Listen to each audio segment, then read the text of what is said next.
bien, très bien. Est-ce que tu peux te présenter? Alors, je suis Patrick Van de Castel, je suis artiste peintre, je travaille la peinture à l'huile depuis une dizaine d'années, avec vraiment un focus sur un travail figuratif orienté vers la représentation de la figure humaine et de la posture humaine. Quelle est la chanson ou l'artiste qui t'inspire le plus pour faire de l'art? Alors, j'aime beaucoup la musique électronique en fait, et c'est quelque chose qui a bercé à peu près toute mon existence. Et j'écoute beaucoup effectivement de musique électronique en travaillant. Et il y a une espèce d'énergie, ça permet de se détacher un petit peu et puis se lâcher un petit peu sur le travail. Quelle est ta référence artistique préférée? Des influences assez éclectiques, ça va de la peinture. Par exemple, j'ai eu beaucoup d'affection pour Gustave Courbet, quelqu'un qui m'a beaucoup marqué parce qu'à un moment j'ai indirectement travaillé pour le musée Courbet. Sinon, j'aime aussi bien entendu beaucoup la peinture contemporaine à laquelle je suis très attaché. Je suis très influencé par Francis Bacon ou plus récemment par toute la scène des pays de l'Est, en particulier les peintres roumains de l'école de Cluj. Pourquoi tu fais de l'art et qu'est-ce que tu veux transmettre à travers ton art?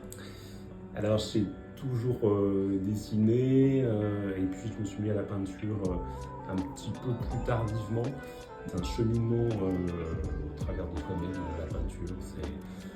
C'est aussi une conquête, une bagarre avec soi-même parce que on apprend quand même beaucoup par soi-même. Donc c'est un travail de longue haleine, de progression un petit peu lente. Donc c'est un vrai cheminement personnel d'abord, et puis après bien sûr c'est aussi communiquer peut-être une certaine vision du monde, ça c'est un grand mot, mais c'est essayer de communiquer quelque chose qui nous touche, c'est la sociologie de l'humain et la façon dont on se présente au monde, toute la difficulté aussi que c'est de se présenter au monde, de communiquer entre les humains, de se comprendre, de sortir un petit peu de ses propres sentiers battus. Quel est ton objectif dans ta carrière artistique? Mon objectif, c'est d'avancer vers le chemin de la professionnalisation, même si je suis déjà bien avancé en âge. Mais voilà, mon but, c'est d'essayer de travailler et d'avoir une colonne vertébrale de tableaux qui me permettent d'avoir un certain nombre de tableaux à montrer et puis de donner, j'espère, de plus en plus de visibilité au travers de participation des expositions personnelles. Alors pour finir, est-ce que tu as des conseils à donner à d'autres artistes qui voudraient commencer leur carrière artistique?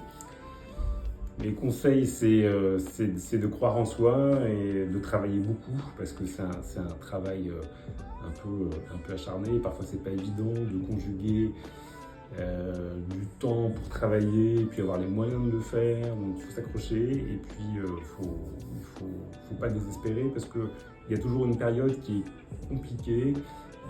Qui est une période d'apprentissage, une période de remise en question, parfois d'échec. On peut passer énormément de temps à être un peu sur des phases en plateau. Et quand on continue de travailler, eh bien on a des marches qu'on gravit. Donc il ne faut pas cesser d'aller voir aussi tout ce que font les autres artistes, les anciens et les modernes.